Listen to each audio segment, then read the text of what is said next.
Guys, welcome back to Xylem learning. It's me Anuratna, നിങ്ങളുടെ സ്വന്തം Anu മിസ്സാണ്. Okay, അപ്പോൾ നമ്മളെല്ലാവരും ഓരോ ചാപ്റ്റേഴ്സ് ആയിട്ട് ഇതിങ്ങനെ പഠിച്ചുകൊണ്ടിരിക്കുകയാണ്.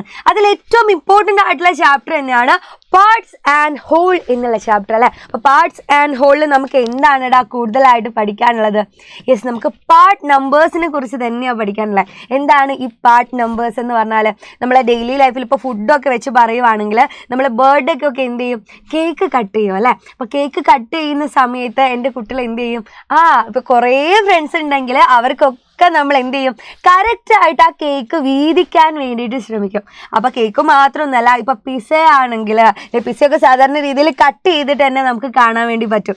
ഇപ്പോൾ എത്ര പേരുണ്ടോ നമ്മളുടെ കൂടെ, അവർക്കൊക്കെ നമ്മൾ എന്ത് ചെയ്യും? ഈക്വലായിട്ട് നമ്മളെ കയ്യിലുള്ള എന്താണോ അത് നമ്മൾ വീതിക്കാൻ വേണ്ടിയിട്ട് ശ്രമിക്കുന്നുണ്ട്. അപ്പോൾ ഈ ഒരു രീതി തന്നെയാണ് ശരിക്കും ഈ ഒരു ചാപ്റ്റർ മൊത്തത്തിൽ പറയുന്നത്. അപ്പോൾ എൻ്റെ കുട്ടികൾക്ക് അറിയുന്ന കാര്യങ്ങളായിരിക്കും മിസ് ഓരോ കാര്യമായിട്ട് ഈ ചാപ്റ്ററിൻ്റെ ബേസിക് ആയിട്ടുള്ള കണ്ടന്റാണ് ഇന്ന് നമ്മൾ ചർച്ച ചെയ്യാൻ പോകുന്നത്. അപ്പോൾ എൻ്റെ മക്കൾ എന്ത് ചെയ്യണം? കൃത്യമായിട്ട് മിസ്സിനെ കൂടെ ഇരുന്നുകൊണ്ട് തന്നെ ഈ കാര്യങ്ങളൊക്കെ എന്ത് ചെയ്യുക? നോട്ട് ചെയ്ത് വെക്കുക. ഓക്കെ, അപ്പോൾ നമ്മളിപ്പോൾ ഫുഡിനെ കൊണ്ട് പറഞ്ഞു അല്ലേ. അപ്പോൾ എൻ്റെ കയ്യിൽ ഒരു കേക്ക് ഉണ്ടെന്ന് വിചാരിക്കുക എൻ്റെ കുട്ടികളെ. ഇത് നമുക്ക് റൗണ്ട് ഷേപ്പിലുള്ള ഒരു കേക്കാണ്. ഇപ്പോൾ തൽക്കാലത്തേക്ക് ഞാൻ കേക്കല്ല കൊണ്ടുവന്നത്, എൻ്റെ കുട്ടിക്ക് വേണ്ടിയിട്ട് ഒരു കുഞ്ഞ് റൗണ്ട് ഷേപ്പിലുള്ള ഒരു കാര്യം. നമ്മളത് കേക്കാണെന്ന് വിചാരിക്കുക അല്ലേ. അപ്പോൾ ആ കേക്കിൻ്റെ മിസ് എന്ത് ചെയ്യാണ്? ഈക്വലായിട്ട് രണ്ട് പാർട്ടാക്കിയിട്ട് കട്ട് ചെയ്യാൻ പോവുക എന്ന് പറഞ്ഞാൽ കറക്റ്റ് അതിൻ്റെ സെൻറ്ററിലൂടെ അല്ലേ, ഈ ഒരു സർക്കിളിൻ്റെ സെൻറ്ററിലൂടെ ഞാൻ അതിനെ എന്ത് ചെയ്യാണ്? ഡിവൈഡ് ചെയ്യാണ്. പകുതിയായിട്ട് ഞാൻ എന്ത് ചെയ്തു? അതിനെ ഹാഫായിട്ട് അതിനെ മുറിച്ച് കളഞ്ഞു. അപ്പോൾ എൻ്റെ കുട്ടികൾ നോക്കണേ, അതിൽ ഒരു ഭാഗം ഞാൻ എടുത്തു, അടുത്ത ഭാഗം എൻ്റെ കുട്ടികൾക്ക് തരികയാണ്. അപ്പോൾ അതിൽ ഒരു ഭാഗം ഞാൻ എടുത്തു എന്ന് പറയുവാണെങ്കിൽ നിങ്ങളൊന്ന് നോക്കിക്കേ, അതിൽ എത്ര ഭാഗമായിരിക്കും അല്ലെങ്കിൽ എത്ര പാർട്ടായിരിക്കും നിങ്ങൾക്ക് കിട്ടുക അല്ലെങ്കിൽ എനിക്ക് കിട്ടുക? രണ്ടുപേർക്കും കിട്ടിയത് എന്താണ്? തുല്യമായിട്ടുള്ള ഈക്വൽ ആയിട്ടുള്ള പാർട്സ് ആണ് അല്ലേ. ഹാഫ് ആക്കിയിട്ടുണ്ടെങ്കിൽ ഹാഫിൽ ഒരു ഭാഗം നിങ്ങൾക്കും ഒരു ഭാഗം എനിക്കുമാണ്. അപ്പോൾ എന്തായാലും ആ രണ്ട് ഭാഗവും ഈക്വൽ ആണ്. അങ്ങനെയാണെങ്കിൽ അതിന് മാത്തമാറ്റിക്കലി നമ്മൾ എങ്ങനെയാണ് ആ ഒരു ഫ്രാക്ഷനെ നമ്മൾ എങ്ങനെയാണ് റെപ്രസെന്റ് ചെയ്യുക? നിങ്ങൾക്ക് അറിയുന്ന കാര്യമായിരിക്കും. എന്താണ്? യെസ്, രണ്ട് ഈക്വൽ പാർട്സ് ആക്കിയതിൽ ഒരു ഭാഗം അല്ലേ, രണ്ട് ഈക്വൽ പാർട്സ് ആക്കിയതിൽ ഒരാൾ എന്ന് പറഞ്ഞാൽ നമുക്ക് എങ്ങനെ സൂചിപ്പിക്കാം? യെസ്, 1/2 എന്നെഴുതാം. രണ്ടെണ്ണത്തിൽ ഒരെണ്ണം, അതാണ് 1/2 എന്നുള്ള രീതി. അപ്പൊ ഹാഫ് അല്ലെങ്കിൽ പകുതി എന്നൊക്കെ പറയുന്നത് എത്രയാണെടാ? 1/2 ആണ്. അപ്പൊ ഈ ഒരു കാര്യം നിങ്ങൾക്ക് അറിയുന്നതായിരിക്കും, സിമ്പിൾ ആയിട്ടുള്ള കാര്യമാണ്. അങ്ങനെയാണെങ്കിൽ ഈ ഒരു കേക്കിനെ ഞാൻ 3 ആക്കിയിട്ടാണ് ഡിവൈഡ് ചെയ്തതെങ്കിലോ, 3 ഈക്വൽ പാർട്സ് ആക്കി ഞാൻ ഡിവൈഡ് ചെയ്തു. അപ്പൊ നോക്കണേടാ, 3 ഈക്വൽ പാർട്സ് ഉണ്ട്, അതിൽ ഒരെണ്ണം നമ്മൾ എങ്ങനെ എഴുതും? ആ 3 ഈക്വൽ പാർട്സിൽ ഒരെണ്ണം നമ്മൾ എങ്ങനെ എഴുതുക? നേരത്തെ എഴുതിയ അതേപോലെ തന്നെ നമുക്ക് എങ്ങനെ എഴുതാം? ഇതിനെ 1/3 എന്ന് എഴുതാം അല്ലേ. 3 ഈക്വൽ പാർട്സിൽ ഒരെണ്ണം എന്നുള്ളത് 1/3 എന്നുള്ള രീതിയിൽ എഴുതാം. ആ 3 ഭാഗവും അങ്ങനെ തന്നെയല്ലേ വരിക? 1/3 and 1/3. ശരിയാണെന്ന് എനിക്ക് തോന്നുന്നു അല്ലേ. എൻ്റെ മക്കൾക്ക് എല്ലാവർക്കും ശരി ഉത്തരം കിട്ടിയിട്ടുണ്ടാവുമെന്ന് ഞാൻ വിചാരിക്കുകയാണ്. ഓക്കെ, അപ്പോൾ 1/3 ആയിട്ട് നമുക്ക് കിട്ടി. ഞാൻ ഈക്വൽ ആയിട്ടുള്ള 4 പാർട്സ് ആക്കിയിട്ടുണ്ടെങ്കിലോ, 4 ഈക്വൽ പാർട്സ് ആക്കി കട്ട് ചെയ്യുകയാണെങ്കിൽ എന്ത് വരും? 4 ഈക്വൽ പാർട്സിൽ ഒരാൾ എന്നുള്ള രീതിയിൽ എനിക്ക് എങ്ങനെ എഴുതാം? യെസ്, ഇതിനെ 1/4 1/4 1/4 1/4 എന്ന് എഴുതാം. ഇതിനെ ശരിക്കും നമ്മൾ ക്വാർട്ടർ എന്നൊക്കെ പഠിച്ചിട്ടുണ്ട് അല്ലേ. ഇതിനെന്താ പറയുക?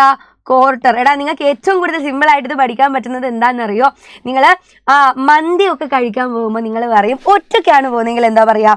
ക്വാർട്ടർ മന്തി എന്നാണ് പറയുക. എന്ന് വെച്ചാൽ ഒരാൾക്ക് കഴിക്കാനുള്ള മന്തിയാണ് ക്വാർട്ടർ മന്തി അല്ലേ. ഫുൾ മന്തിയാണ് മേടിക്കുന്നതെങ്കിലോ 4 പേർക്ക് കഴിക്കാനുള്ളത് അതിലുണ്ടായിരിക്കും. ഹാഫ് ആണെങ്കിൽ 2 പേർക്ക് കഴിക്കാനുള്ളത്. അപ്പോൾ എൻ്റെ മക്കൾ എന്ത് മനസ്സിലാക്കണം? ഒരെണ്ണത്തിന് നമ്മൾ ഈക്വൽ ആയിട്ടുള്ള 4 പാർട്ട് ആക്കിയിട്ടുണ്ടെങ്കിൽ അതിൽ ഒരു ഭാഗത്തിന് നമ്മൾ എന്ത് പറയുക? ക്വാർട്ടർ അല്ലെങ്കിൽ 1/4 എന്ന് പറയുന്നത്. ഓക്കെ, അപ്പോൾ ഇതൊക്കെ എൻ്റെ കുട്ടികൾ അറിയുന്ന കാര്യമാണ്. എന്നാലും മിസ് ഒന്ന് ഓർമ്മപ്പെടുത്തിയെന്ന് മാത്രമേ ഉള്ളൂ കേട്ടോ. ഇനി എൻ്റെ കയ്യിൽ ഇതേപോലെയുള്ള കേക്കിന് ഞാൻ 8 ഈക്വൽ പാർട്സ് ആക്കി ഡിവൈഡ് ചെയ്യുകയാണെങ്കിൽ ഇതേപോലെയല്ലേ ഉണ്ടായിരിക്കുക?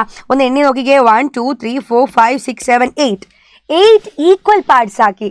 പക്ഷേ എൻ്റെ ചോദ്യം ഇതാണ്, ഇതിൽ ഞാൻ ആകെ 2/8 പോർഷൻ മാത്രം കളർ ചെയ്തു എന്ന് വിചാരിച്ചോ. 2/8 പോർഷൻ ഞാൻ കളർ ചെയ്തു. എന്താ ഈ 2/8 എന്ന് പറഞ്ഞാൽ? 8 ഈക്വൽ പാർട്സ് ആക്കിയതിൽ 2 എണ്ണം മാത്രം അല്ലേ? അപ്പൊ ഇതിൽ 8 ഈക്വൽ പാർട്സ് ഉണ്ട്, അതിൽ 2 എണ്ണം ഓൺലി 2 ഐറ്റംസ്. അപ്പൊ എന്തെടുക്കാം എനിക്ക്? അതിൽ 2 എണ്ണം എന്ന് പറഞ്ഞാൽ ഒരെണ്ണം ദാ ഇയാള് ഞാൻ കളർ ചെയ്തു, അതേപോലെ തന്നെ അടുത്ത ആളെയും ഞാൻ എന്ത് ചെയ്തു? കളർ ചെയ്തു. അപ്പൊ എനിക്ക് ഫുള്ളി കളർ ചെയ്യാൻ ഇവിടെ പറ്റായിട്ടാണ് എൻ്റെ കുട്ടികൾ എന്ത് ചെയ്യണം, അതുപോലെ തന്നെ എടുക്കണം. ഇനി അടുത്തത് എൻ്റെ ചോദ്യമാണ്, 5/8 പോർഷനാണ് ഞാൻ കളർ ചെയ്തതെങ്കിലോ? 5/8 പോർഷൻ ഞാൻ കളർ ചെയ്തു. അപ്പൊ എന്തെക്കും? 8 ഈക്വൽ പാർട്സ് ആക്കിയതിൽ 5 എണ്ണം മാത്രം കളർ ചെയ്യണം അല്ലേ? അപ്പൊ നോക്കടാ, ഇതിൽ 5 എണ്ണം എന്ന് പറഞ്ഞാൽ 1 2, നിങ്ങൾക്ക് ഇഷ്ടമുള്ള 5 എണ്ണം എടുക്കാം കേട്ടോ.